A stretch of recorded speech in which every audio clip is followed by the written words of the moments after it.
En una noche, la familia más poderosa de Madrid me lo arrebató todo. Mi futuro, mi carrera y mi dignidad. Me humillaron públicamente y me desecharon como si no fuera nada. Creyeron que me habían destruido, que volvería a mi barrio y desaparecería para siempre. Pero en su arrogancia, dejaron atrás algo que habían olvidado. La prueba irrefutable de que todo su imperio, todo su legado, se construyó sobre un crimen. Y yo, la arquitecta a la que despreciaron, sé exactamente cómo demoler una estructura desde sus cimientos.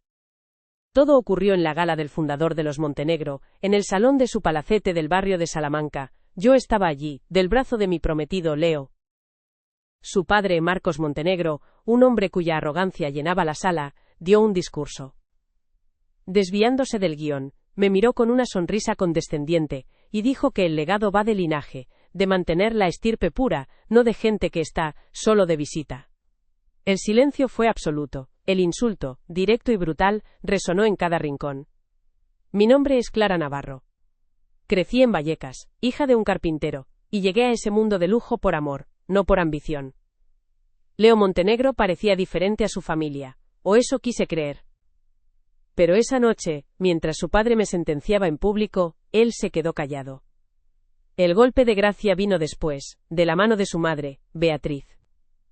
Me acorraló cerca de los jardines, con la misma frialdad con la que se desecha un objeto roto. Ha sido una distracción adorable para Leo, me dijo, pero es hora de que se case con alguien que encaje. Tú no tienes el pedigrí. La humillación fue total. Mientras Beatriz hablaba, vi a Leo a unos metros, evitando mi mirada, confirmando su cobardía con su silencio. No dijo ni una palabra para defenderme. Ni un gesto.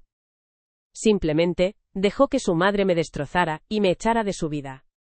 Unos minutos después, 2 hombres de seguridad me acompañaron discretamente hasta la salida, como si fuera una intrusa. En una sola noche, mi vida, mis sueños y mi corazón, se hicieron añicos bajo el peso del apellido Montenegro. Escuchad mi historia hasta el final, y decidme. ¿Qué habríais hecho vosotros en mi lugar? ¿Habríais aceptado la derrota, la humillación, y habríais desaparecido como ellos querían? ¿O habríais utilizado cada gramo de vuestro ser para hacer justicia, para devolverles el golpe con una fuerza que ni en sus peores pesadillas podrían haber imaginado? Porque yo tomé una decisión en ese largo y solitario viaje de vuelta a casa. Mi mundo era muy distinto al de ellos. Crecí en un piso modesto pero lleno de cariño en Vallecas. Mi padre era ebanista, un hombre que me enseñó el valor del trabajo bien hecho, y la integridad de una estructura sólida. Mi infancia olía a serrín y a barniz, y mis juguetes eran trozos de madera y planos de muebles. De ahí nació mi amor por la arquitectura, por entender cómo se construyen las cosas para que perduren, y también, cómo se pueden derribar. No tenía un apellido ilustre ni una cuenta bancaria heredada. Lo único que tenía era mi inteligencia y mi esfuerzo. Conseguí una beca para estudiar arquitectura en la Politécnica de Madrid, y me licencié como la primera de mi promoción. Cada logro fue una batalla ganada a base de noches sin dormir y una determinación de hierro. Quería construir, dejar una huella positiva en el mundo, demostrar que el talento no entiende de códigos postales. Conocí a Leo en la universidad. Era encantador, divertido, y parecía genuinamente desinteresado por el estatus que conllevaba su apellido. Me enamoré de él, del hombre que creía que era, no del heredero de los Montenegro. Nuestra relación parecía un puente entre 2 mundos, una prueba de que el amor podía superar las barreras sociales. Qué ingenua fui al pensar que un puente podía sostenerse si uno de los pilares era falso y estaba podrido por dentro. Justo antes de que todo se derrumbara, había cumplido mi mayor sueño, abrir mi propio estudio de arquitectura. Me especialicé en rehabilitación urbana sostenible, en dar nueva vida a barrios olvidados. Invertí en él todos mis ahorros, unos 50.000 euros que me había costado años reunir. No era solo un negocio, era mi alma, mi forma de devolver al mundo un poco de lo que me había dado. Estaba empezando a recibir buenas críticas por un proyecto comunitario. Era feliz. La caída fue tan rápida como brutal. La humillación en la gala fue solo el principio. A los pocos días, los Montenegro iniciaron una campaña de desprestigio. Artículos en la prensa rosa, pagados por ellos, me pintaban como una cazafortunas manipuladora que había intentado atrapar a su pobre e inocente hijo. Los amigos que creía tener en su círculo dejaron de cogerme el teléfono. De la noche a la mañana, me convertí en una apestada. Pero el ataque más cruel fue contra mi trabajo. Marcos Montenegro usó su inmensa influencia para mover hilos en el ayuntamiento. De repente las licencias para mi proyecto más importante, el que sostenía todo el estudio, fueron revocadas por irregularidades misteriosas e inexistentes. Fue una llamada de teléfono, una voz anónima y burocrática me comunicó que meses de trabajo y la esperanza de una comunidad se iban a la basura. Con mi proyecto principal cancelado, el resto de clientes se asustaron. Uno tras otro empezaron a rescindir sus contratos. Las excusas eran vagas, pero el mensaje era claro. Trabajar con Clara Navarro era un riesgo. Nadie quería enemistarse con los Montenegro. Vi como mi sueño, mi estudio en el que había invertido hasta el último céntimo, y toda mi ilusión, se declaraba en bancarrota. Lo perdí todo. La estocada final fue el desahucio. Sin ingresos, no podía seguir pagando el alquiler de mi pequeño apartamento. Recuerdo meter mi vida en cajas, cada objeto un recordatorio de la felicidad que me habían robado. Tuve que volver a casa de mis padres, a mi habitación de la adolescencia. La sensación de fracaso era asfixiante. Ver la pena en los ojos de mi padre fue casi más doloroso que el propio odio que sentía. Me escondí del mundo, rota y vacía. Pero la rabia es un combustible poderoso. Y el golpe que la encendió de verdad llegó 2 meses después. Vi en una revista el anuncio del compromiso de Leo con una heredera de su mismo círculo social. La foto de ambos sonriendo ocupaba una página entera. Ahí lo entendí. Yo no había sido un amor, sino un obstáculo que ya habían superado. No solo me habían roto el corazón, me habían borrado como si nunca hubiera existido. Esa noche, el dolor se transformó en una ira fría y calculadora. Ya no había lágrimas, solo una determinación helada. Me senté frente a mi viejo ordenador y empecé a rebuscar en mis archivos de trabajo. Iba a borrar cualquier rastro de los Montenegro de mi vida, pero entonces me detuve. Recordé un proyecto que había hecho para ellos meses atrás, uno que me dio acceso a algo que nadie más había visto en décadas. Antes del desastre, mientras aún era la prometida perfecta, me habían encargado diseñar una propuesta para reformar una de las salas más antiguas de su palacete.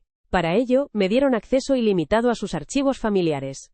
Planos originales, registros de propiedad, documentos que se remontaban a principios del siglo XX. Para un arquitecto, era como entrar en la tumba de un faraón. Por pura curiosidad profesional y por mi amor a la historia de la arquitectura, había digitalizado gran parte de ese material. Quería preservar esos viejos planos, estudiar las técnicas de construcción de la época. No buscaba nada, solo aprendía. Guardé todas esas copias digitales en un disco duro externo que ahora yacía olvidado en un cajón, junto a otros proyectos antiguos. Con el corazón martilleándome en el pecho conecté el disco duro, abrí aquellas carpetas, pero esta vez no miraba con los ojos de un arquitecta admirando el pasado. Miraba con los ojos de alguien que busca una grieta en los cimientos, una debilidad estructural. Pasé noches enteras, con la única luz de la pantalla, comparando planos, escrituras y anotaciones marginales que ellos habían ignorado durante 100 años. Y entonces lo vi, una pequeña incongruencia. La firma en una escritura de venta no coincidía con la de otros documentos de la misma persona. Unas medidas en un plano catastral que habían sido alteradas de forma casi imperceptible. Era sutil, pero era un hilo. Y empecé a tirar de él, con la paciencia de un depredador que sabe que su presa está cerca. Tiré del hilo y lo que descubrí fue monstruoso. La gran fortuna de los Montenegro, su famoso legado del que Marcos hablaba con tanto orgullo, no se había construido con visión de negocio, sino sobre la ruina de docenas de familias humildes. A principios del siglo XX, su bisabuelo había orquestado una apropiación fraudulenta de terrenos a gran escala, usando documentos falsificados y tácticas legales abusivas para robar las tierras sobre las que ahora se asentaba su imperio. Su palacio, el mismo lugar donde me habían humillado, estaba construido sobre la propiedad robada a varias familias de artesanos. La prueba estaba toda allí, en los archivos que ellos mismos me habían entregado. Las escrituras originales junto a las falsificadas, las cartas de coacción, los registros alterados. En su arrogancia, me habían dado el arma para destruirles. El legado del que hablaban, no era de honor, sino de un crimen centenario. La rabia que sentía, se calmó, se afiló, y se convirtió en un plan.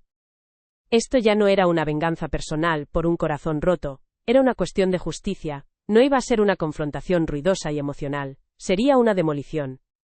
Precisa, metódica y silenciosa, diseñaría su caída con el mismo cuidado con el que una vez diseñé edificios.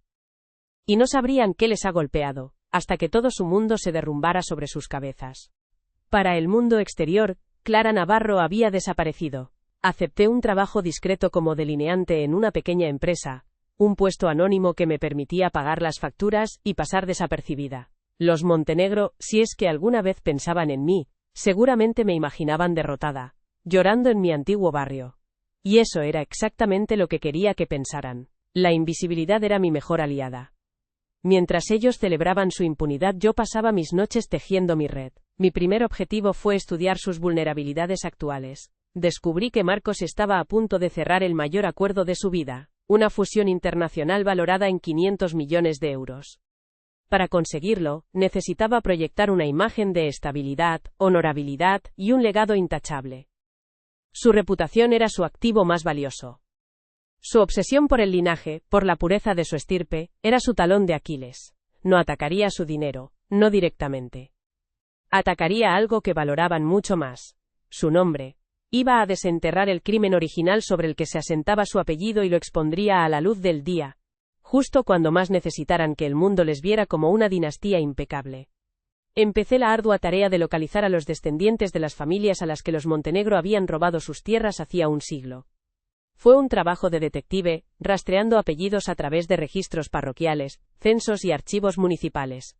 La mayoría no tenía ni idea de la historia de sus antepasados, ni del origen de su desgracia.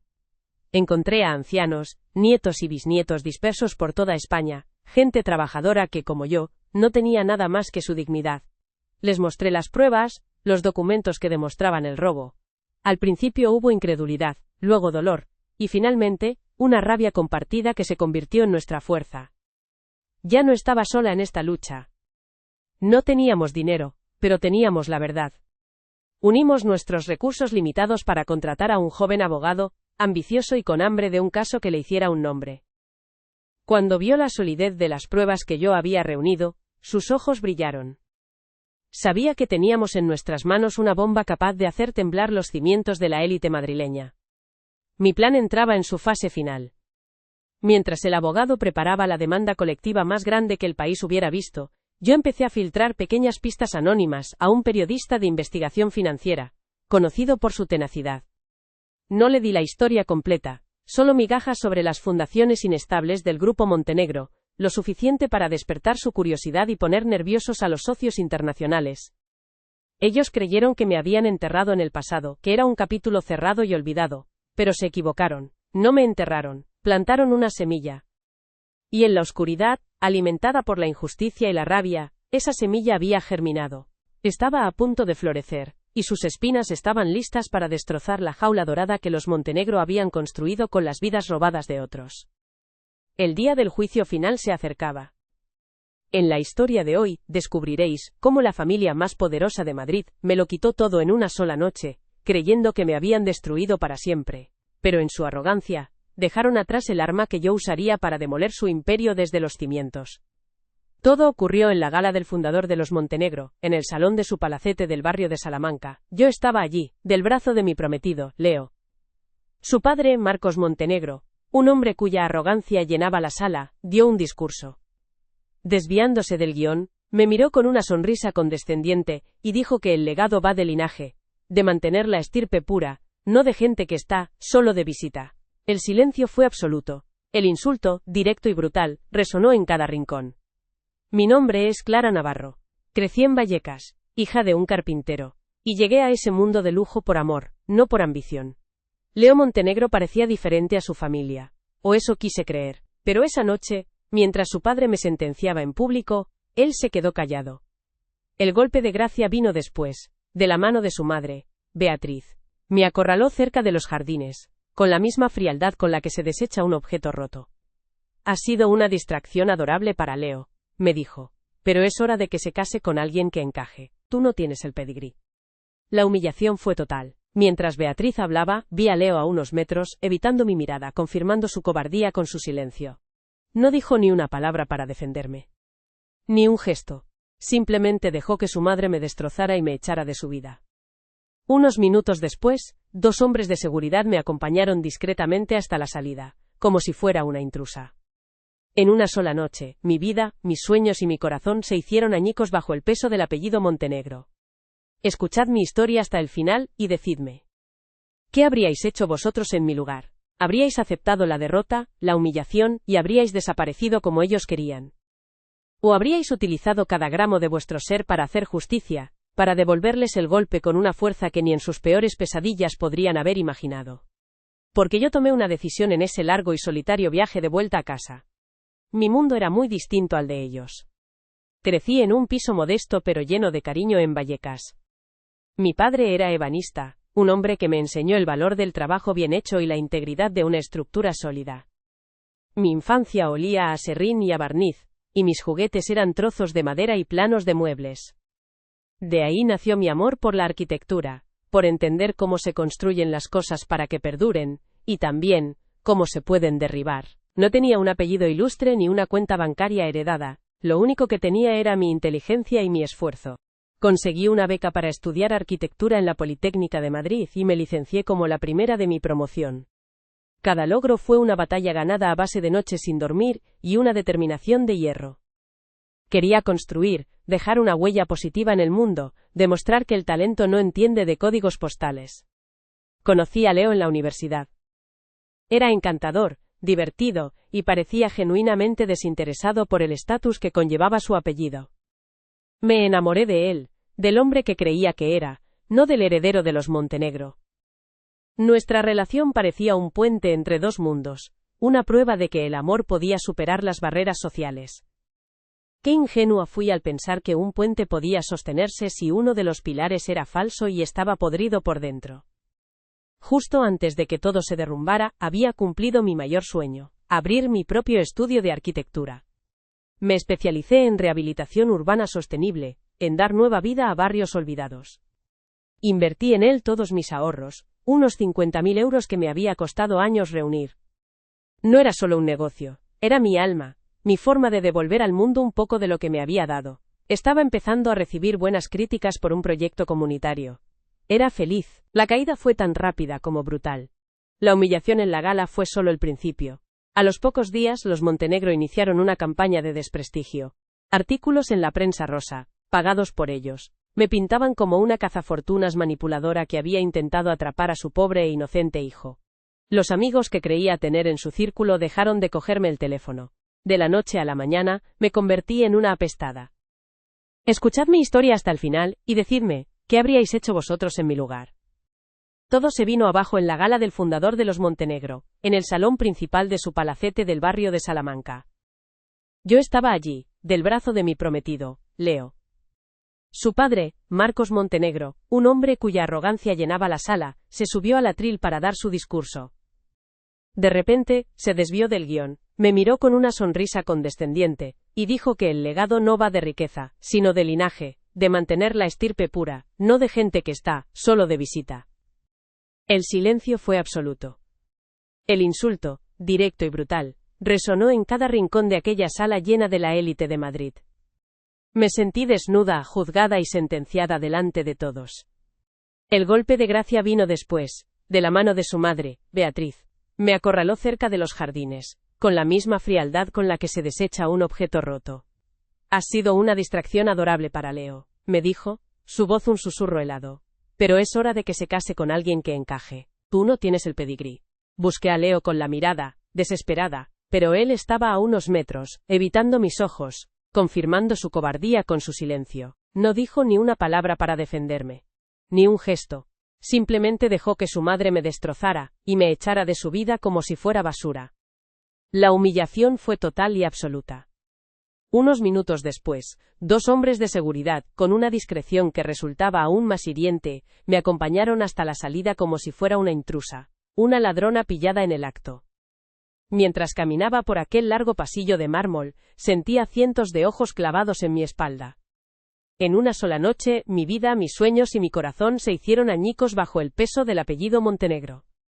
Ese momento no fue un final, fue el principio de todo. El instante en que la arquitecta a la que despreciaron decidió que iba a demoler su imperio desde los cimientos. Mi vida antes de los Montenegro no tenía lujos, pero era sólida, como las estructuras que mi padre me enseñó a admirar.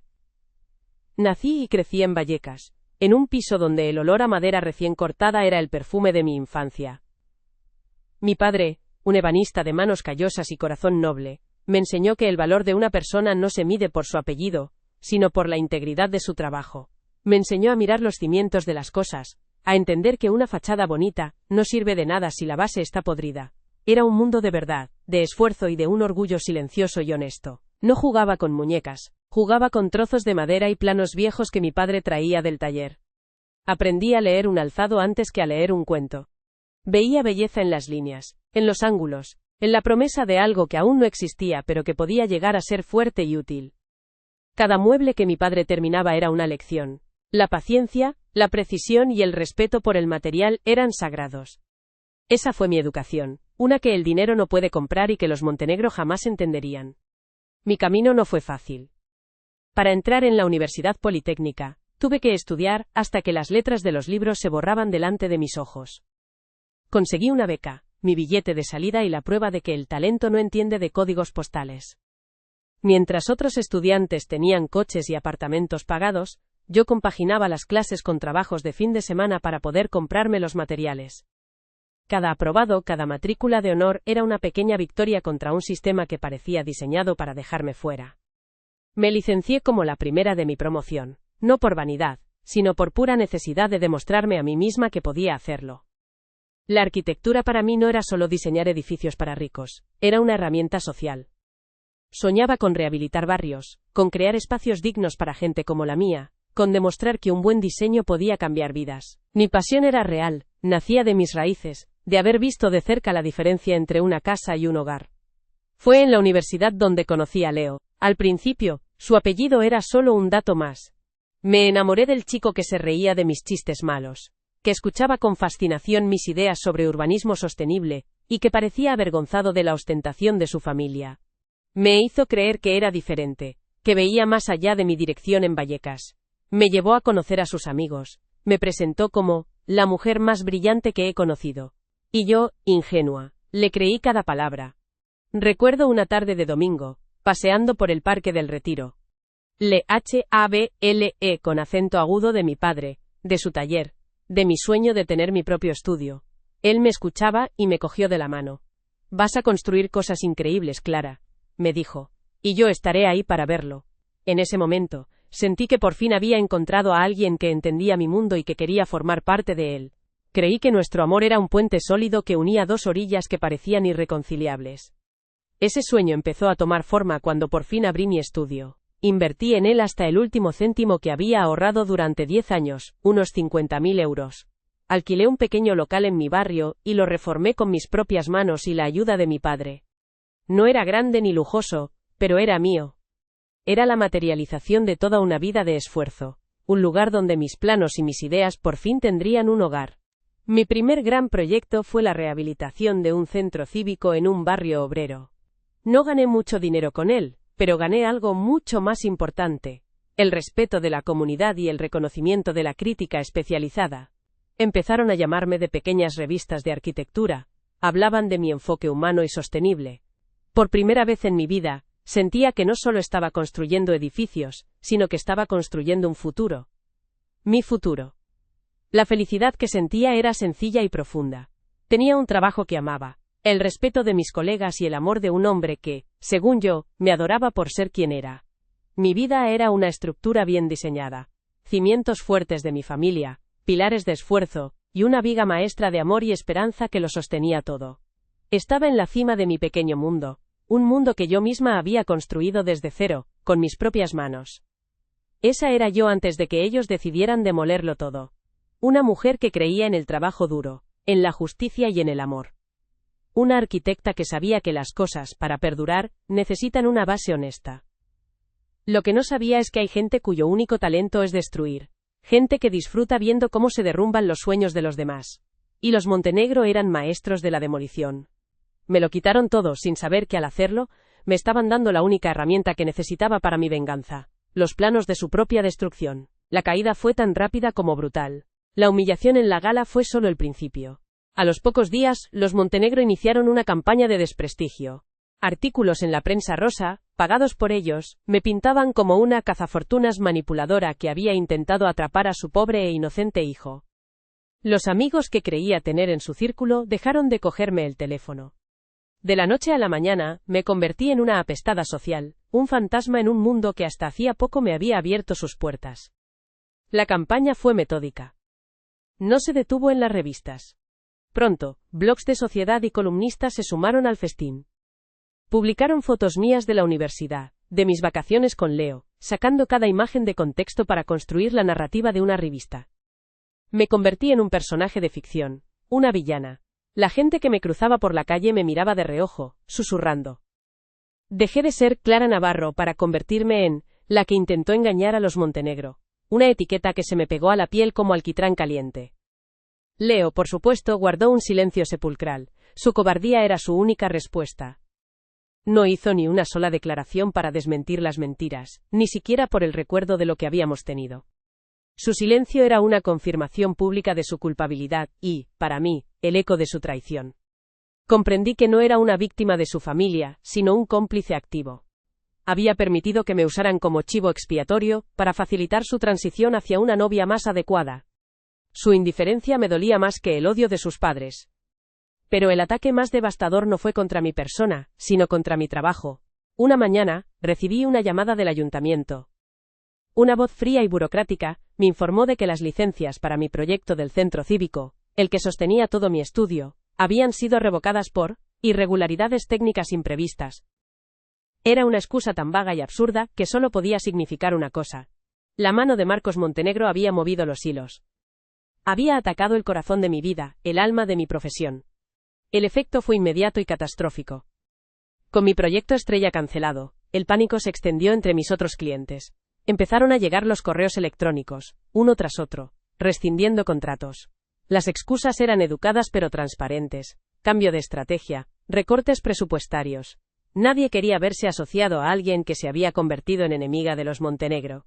Vi cómo los cimientos de mi estudio, que tanto me había costado levantar, se resquebrajaban en cuestión de días.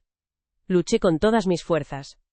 Hice llamadas, envié documentos, intenté apelar la decisión del ayuntamiento. Pero cada puerta que tocaba se cerraba en mis narices. Me encontré con un muro de silencio y evasivas. Era como luchar contra un fantasma, un poder invisible que lo controlaba todo. Marcos Montenegro no necesitaba amenazar a nadie directamente. Su nombre era suficiente para que todos supieran de qué lado debían estar. Me estaban asfixiando profesionalmente, y no había nada que pudiera hacer para evitarlo. En menos de un mes, mi estudio se declaró en bancarrota. Recuerdo el día que firmé los papeles, una sensación de vacío absoluto en el estómago.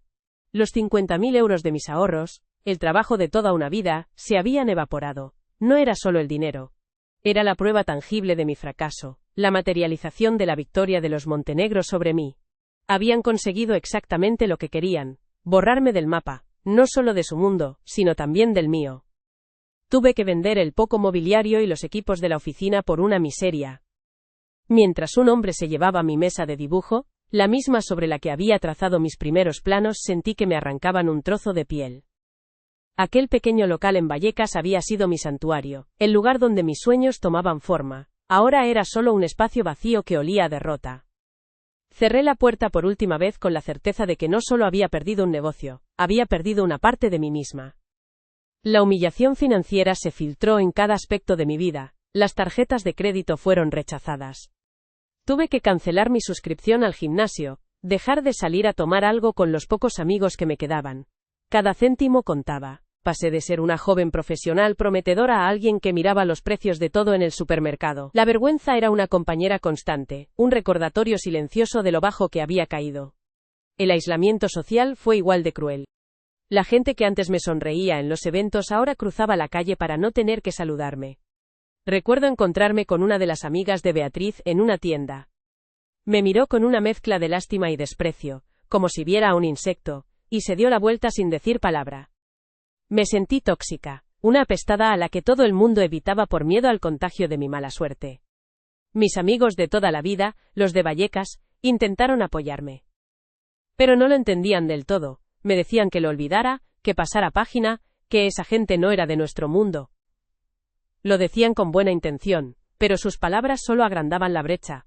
¿Cómo podía olvidar que me lo habían quitado todo? Me sentía sola, incluso rodeada de la gente que me quería, atrapada en una pesadilla que solo yo comprendía en toda su magnitud. El mundo seguía girando, y para los Montenegro giraba mejor que nunca.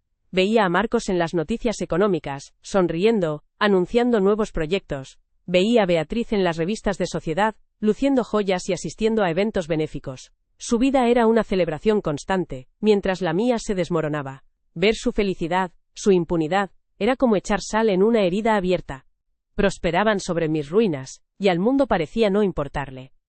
La estocada final llegó en forma de un sobre marrón, la orden de desahucio. Sin ingresos, era imposible seguir pagando el alquiler de mi pequeño apartamento. Tuve un mes para vaciar el que había sido mi hogar, el primer lugar que sentí verdaderamente mío. Cada objeto que metía en una caja era un recuerdo de la vida que me habían robado. Los libros de arquitectura, las fotos con Leo, los pequeños detalles que había elegido con tanta ilusión. Empacar mi vida fue un ejercicio de humillación. Tuve que pedirle ayuda a mi padre para trasladar las cajas en su vieja furgoneta. Él no dijo nada, pero vi la tristeza y la impotencia en sus ojos. Ver el dolor que mi fracaso le causaba a mi familia fue casi más insoportable que mi propio sufrimiento. Sentía que no solo me había fallado a mí misma, sino también a ellos, a las esperanzas que habían depositado en mí. Volver a mi habitación de la adolescencia fue la derrota definitiva. Las paredes empapeladas con pósters de grupos de música que ya no escuchaba, la cama individual, el pequeño escritorio donde había estudiado para mis exámenes. Tenía 30 años y estaba de vuelta en el punto de partida, pero sin la esperanza y la energía de la juventud. Me sentía una extraña en mi propia casa, una fracasada que había tenido que volver al nido con las alas rotas. Me escondí del mundo durante semanas, sumida en una apatía gris. Pasaba los días en pijama, sin ganas de nada. Pero la rabia, a veces, necesita un último empujón para despertar. Y ese empujón llegó en la portada de una revista que mi madre había dejado sobre la mesa de la cocina. Era una foto de Leo, radiante, con el brazo alrededor de la cintura de una mujer rubia y sonriente, heredera de un imperio naviero. El titular anunciaba su compromiso. La foto me atravesó como un cuchillo de hielo. No era solo el hecho de que me hubiera reemplazado tan rápido. Era la naturalidad con la que lo había hecho, la facilidad con la que había pasado página. Para él, yo no había sido un amor perdido, sino un problema resuelto.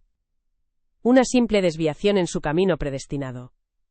Toda nuestra historia, nuestras risas, nuestros planes, habían sido borrados y sustituidos sin el menor rastro de duelo. En ese instante, algo dentro de mí se rompió y se reconfiguró. Las lágrimas se secaron de golpe. La tristeza que me había paralizado se evaporó, dejando en su lugar una ira fría, pura y afilada como el cristal. Miré sus caras sonrientes y perfectas, y ya no sentí dolor.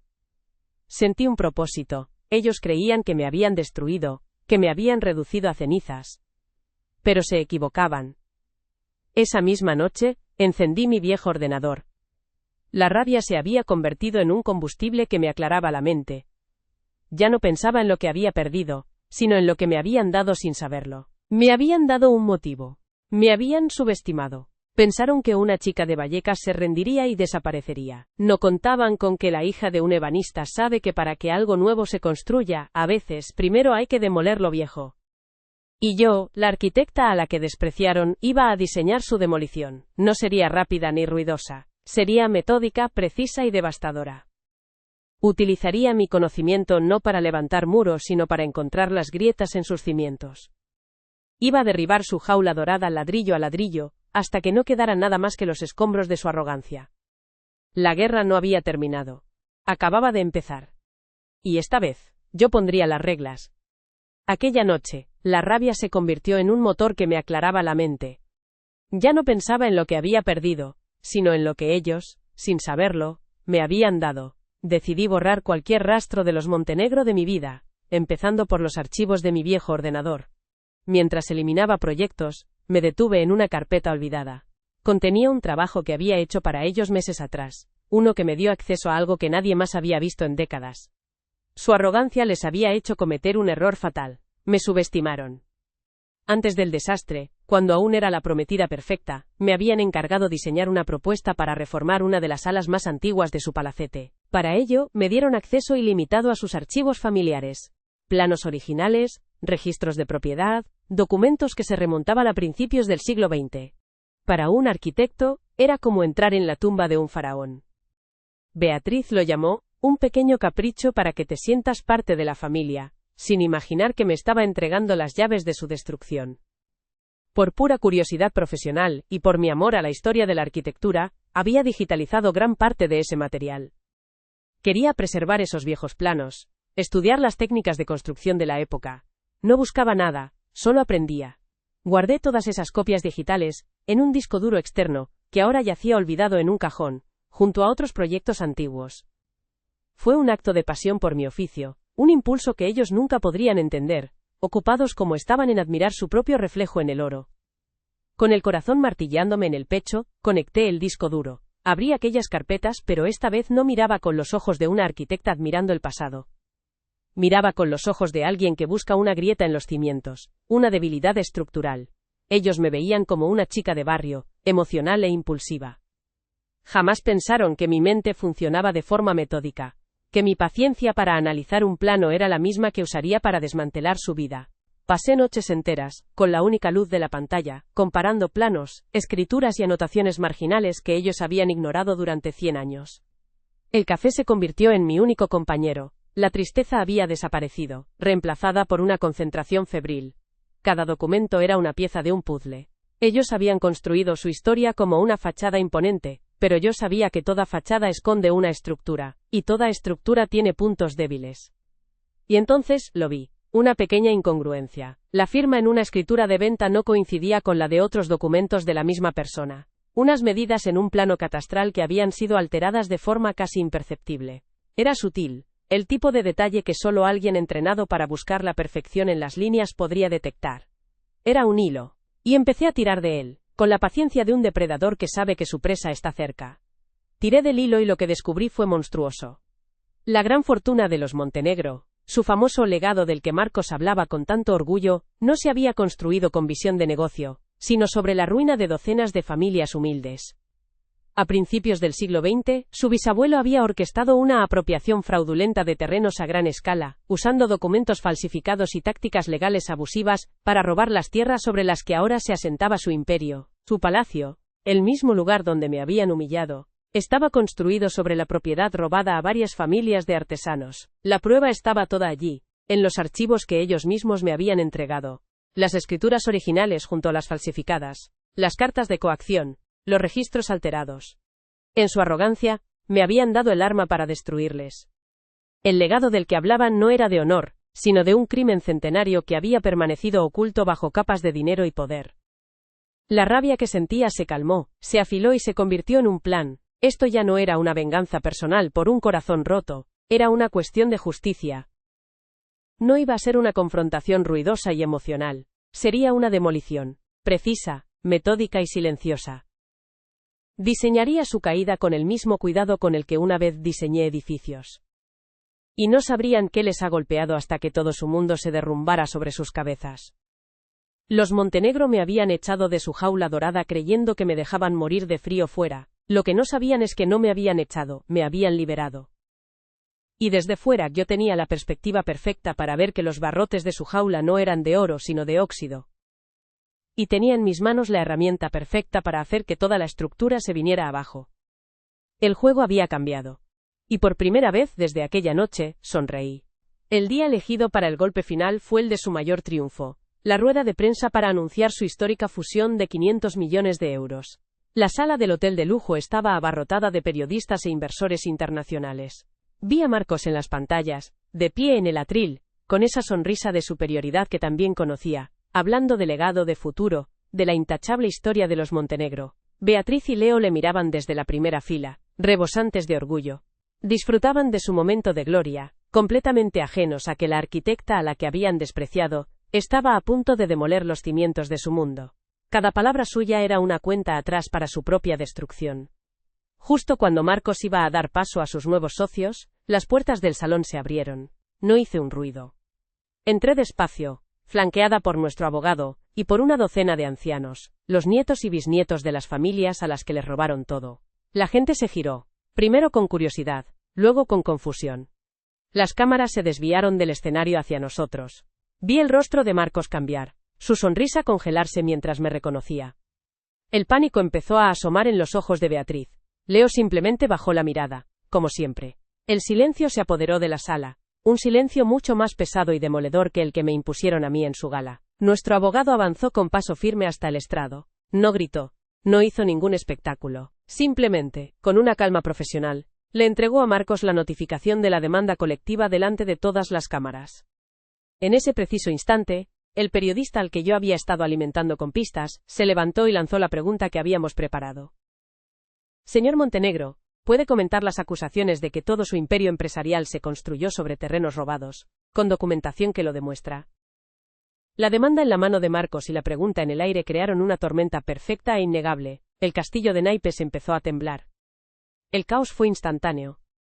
Los socios internacionales se miraron, pálidos, y empezaron a susurrar entre ellos antes de levantarse y abandonar la sala sin decir una palabra. La fusión estaba muerta.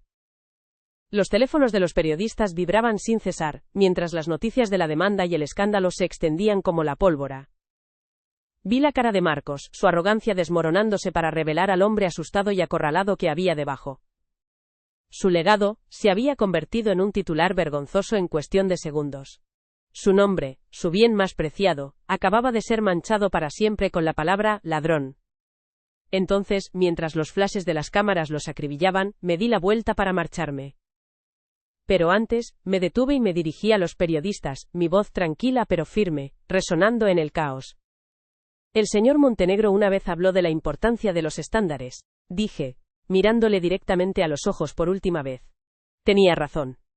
Es hora de que se respeten los estándares de la justicia. No esperé a ver su reacción. Salí de aquella sala, dejando atrás los escombros de su imperio. Y por primera vez en mucho tiempo, sentí que volvía a respirar. No había odio en mi corazón, solo la silenciosa y sólida satisfacción de una estructura bien demolida.